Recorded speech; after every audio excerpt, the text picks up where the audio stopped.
Welcome to Zisodel TV. Kindly subscribe, share, and like for latest updates and news.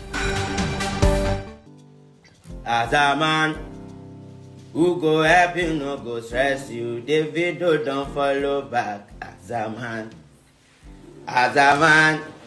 thanks to those people where they show me love. Aza Man, ilé tẹ̀ ń kọ́ yẹn kò ní wó. Aza Man, owó tẹ̀ ń ná yẹn kò ní tán o. Aza Man, Aza Man dropping soon. Kí ni máa fà á já? Aza Man la fẹ́ jẹ.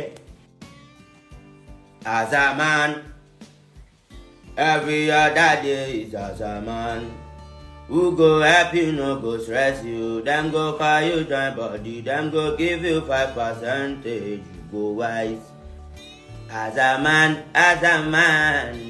now them go rip you. Them go call police you. Make them arrest you. You go wise. Aza Man, celebrity don't know duty.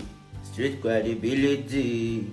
Only reason you fit to Kesari fún Kesari. Aza Man Aza Man la fẹ́ jẹ lọ́wọ́ báyìí. Tàbá sọ́kù sọ́jà ara ilé ẹni ló máa bà. Anybody tó bá bà mi ò gbọ́ kankan ọ̀rọ̀ owó only money Aza Man là ń jẹ.